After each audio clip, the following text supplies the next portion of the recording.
Hello बच्चों, तो कैसे हैं आप लोग? आई होप कि आप लोग बहुत अच्छे होंगे। तो मेरा थंबनेल देख के आप लोग को पता चल ही गया होगा कि आज कौन से टॉपिक पे वीडियोस बना हुआ है। तो डोंट वेस्ट टाइम, बिना टाइम को वेस्ट करते हुए कम टू द टॉपिक पर आते हैं। आज हम लोग देखेंगे बच्चों के principle of conservation of linear momentum या law of conservation of linear momentum क्या होता है। ठीक है, तो इसमें टोटल अगर छोटा ऐसा डिफिनेशन की बात की जाए तो यहाँ पे बच्चों क्या होता है कि total momentum of before collision equal होता है total momentum of after collision के। ठीक है, मतलब कि यहाँ पे अभी इसका हम लोग डेरिवेशन देखेंगे। यहाँ पे देखिए क्या लिखा हुआ है बच्चों कि verify the principle of conservation of linear momentum. कहीं कहीं पे एग्जाम में लीनियर मोमेंटम पे करके भी आता है बच्चों। ठीक है, लीनियर मोमेंटम बोले या मोमेंटम बोले बात सेम है। ठीक है, अब हम लोग देखेंगे यहाँ पे वेरीफाई लिखा हुआ है, verify the principle of conservation of momentum. ठीक है, मतलब कि total momentum of before collision equal to the after total momentum of after collision. ठीक है, मतलब m1u1 प्लस m2u2 इक्वल होता है m1v1 प्लस m2v2 के। तो वो कैसे आता है बच्चों, यहाँ पर हम लोग देखेंगे। देखिए ये जो है कि m1u1 प्लस m2u2 इक्वल होता है m1u1 प्लस m2u2 इक्वल होता है m1v1 plus m2v2 m2 m1 m1 m1 sorry m1u1 plus m2u2 equal होता है m1v1 प्लस m2v2 के m2v2 के m2v2 के। आखिर ये जो है बच्चों, ये ठीक है, ये आखिर जो है ये आता है कैसे। ठीक है, m1u1 प्लस m2u2 इक्वल होता है m1v1 प्लस m2v2 के। ये आखिर आता है कैसे, इसका आज हम लोग डेरिवेशन देखेंगे। तो चलिए हम लोग स्टार्ट करते हैं।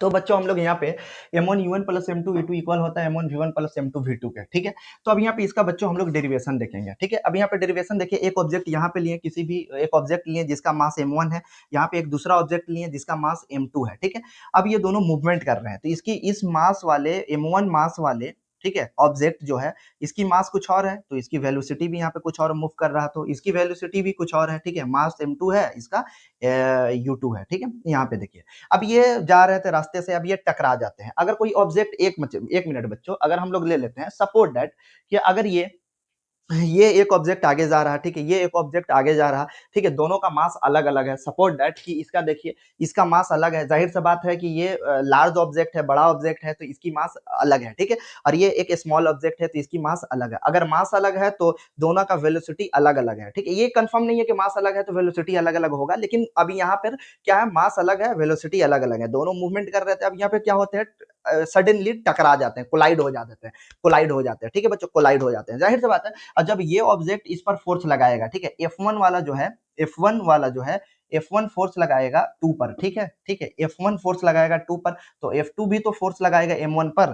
ठीक है, अब जाहिर सी बात है कि ये फोर्स लगाएगा बच्चों, ये फोर्स लगाएगा बच्चों, ये M1 मास वाले ऑब्जेक्ट M2 मास वाले ऑब्जेक्ट पर जब फोर्स लगाएगा, तो M2 मास वाला ऑब्जेक्ट भी तो क्या करेगा, M1 मास वाले ऑब्जेक्ट पर फोर्स लगाएगा ना। ठीक है, हम लोग पढ़े थे ना Newton third law of motion में, जैसा एक्शन वैसा रिएक्शन। ठीक है, तो यहाँ पे देखिए जैसा एक्शन दिया वैसा रिएक्शन यहाँ पे होता है। ठीक है, तो वो नेगेटिव में होगा।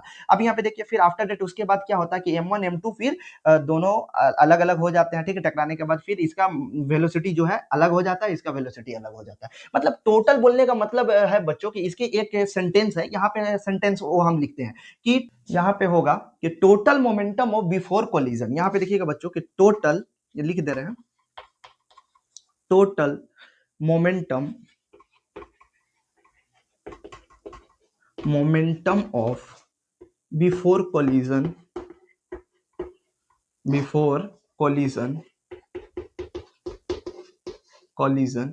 इक्वल टू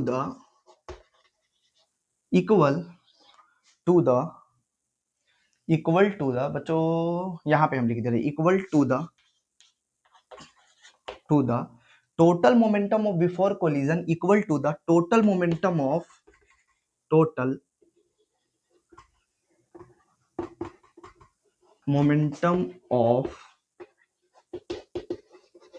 आफ्टर कॉलिजन बच्चों, आफ्टर कॉलिजन मतलब कि टकराने से पहले का जो मोमेंटम था उस दोनों मास का, ठीक है, वो इक्वल होता है टकराने के बाद के मोमेंटम का। ठीक है, मतलब ऐसे भी बोल सकते हैं कि टकराने के बाद का जो मोमेंटम था उस दोनों मास का, वो इक्वल होता है टकराने के बाद का मोमेंटम का। ठीक है, पहले का मोमेंटम जो है, टकराने के पहले का जो मोमेंटम है वो इक्वल होता है टकराने के बाद के मोमेंटम के। ये चीज तो यहाँ पे अब देखिए बच्चों, यहाँ पे क्या इक्वेशन निकल कर आएगा कि यहाँ पर आ जाएगा कि एफ जो है, एफ जो है 2 पर फोर्स लगाएगा, 1 2 पर फोर्स लगाएगा, नेगेटिव ये वापस वैसा ही फोर्स लगाएगा। ठीक है, दूसरा वाला भी क्या करेगा, ऑब्जेक्ट 1 वाले पर लगाएगा तो, लेकिन नेगेटिव में लगेगा।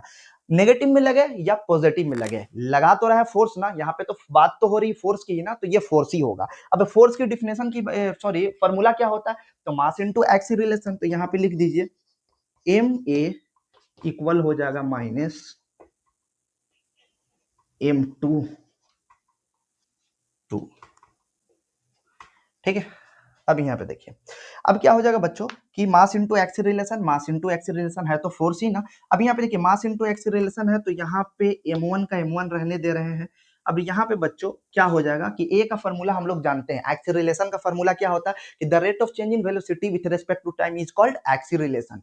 ठीक है, तो एक्सीलरेशन का फॉर्मूला क्या होता है बच्चों कि देयरफॉर यहाँ पे भी हम लोग लिख देंगे कि v1 u1 अपॉन t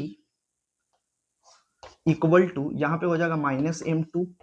ठीक है, और यहाँ पे भी ए का फॉर्मूला लगाएंगे, मतलब एक्सीलरेशन का फॉर्मूला लगाएंगे। तो एक्सीलरेशन का फॉर्मूला क्या होगा, यहाँ पे भी हो जाएगा आपका u2 minus v2 minus u2 upon T हो जाएगा। ठीक है, ये आया कैसे बच्चों, तो यहाँ पे देख रहे हैं देयरफॉर हम लोग जानते हैं कि a equal to v minus initial velocity minus final velocity minus initial velocity upon time होता है। ये चीज होता है, यहाँ पे हम लोग जानते हैं कि एक्सीलरेशन का फॉर्मूला क्या होता है, final velocity minus initial velocity upon time होता है। तो ये चीज यहाँ तक देख ली बच्चों, अब आगे हम लोग देखते हैं। ठीक है, तो एक मिनट यहाँ पे इसको इरेज करते हैं।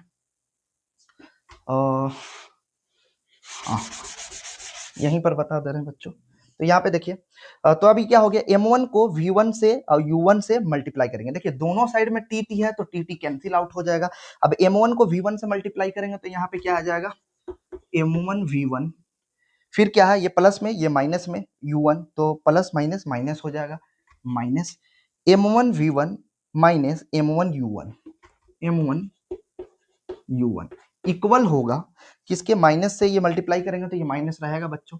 ठीक है, तो m2 को v2 से मल्टीप्लाई करेंगे तो क्या होगा, तो m2 v2, ये माइनस में है ये माइनस में है तो माइनस माइनस प्लस हो जाएगा बच्चों, तो प्लस नीचे में लिख दे रहे हैं m2 u2, यहाँ पे क्या हो जाएगा m2 u2 हो जाएगा। ओके, ठीक है, तो ये चीज हो गया। अब इसको क्या करते हैं, अरेंज कर लेते हैं। m1 u1 है, इसको एज इट इज इधर ही रहने देंगे। ठीक है, m1 u1, ठीक है, और m2 v2 जो है, मतलब v वाला जो है ये एक साइड कर दे रहे हैं और u वाला जो है एक साइड कर दे रहे हैं। तो m1 u1 को एज इट इज यहीं पे रहने दे रहे हैं, m1 v2 को ओ साइड लेकर चल जा रहे हैं और m2 v2 को इक्वल के लेफ्ट साइड लेकर आ जा रहे हैं।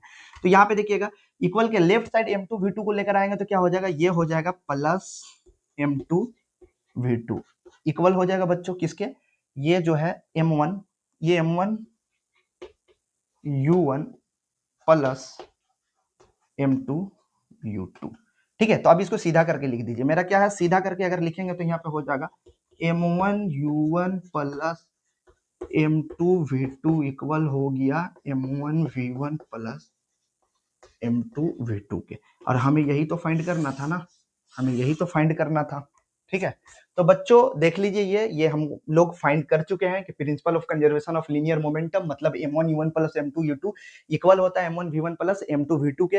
वो कैसे हम लोग फाइंड किए हैं, तो यहाँ पे चीजें देख ली हैं। ठीक है, कैसे लगाएं, ठीक है, इनिशियल वेलोसिटी क्या होता है, फाइनल वेलोसिटी क्या होता है, ठीक है, और भी जो चीजें होते हैं कैसे होते हैं, तो आप लोग को आई होप कि आप लोग समझ में आ गया होगा। तो इसे स्क्रीनशॉट लें।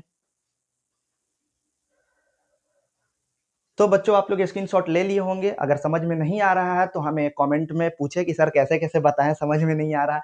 ठीक है, तो फिर हम और आपको डीपली अच्छे से इस पर वीडियोज बना के ग्रुप में सॉरी यूट्यूब पर अपलोड करेंगे। ठीक है, तो बच्चों अगर मेरा वीडियो अच्छा लगा हो तो हमें लाइक करें, सब्सक्राइब करें और शेयर करना ना भूलें और कॉमेंट भी करें जैसा लगे आपको वीडियो। ठीक है, तो आज के लिए इतना ही बच्चों, फिर हम लोग मिलते हैं नेक्स्ट वीडियो में। अभी के लिए थैंक यू सो मच।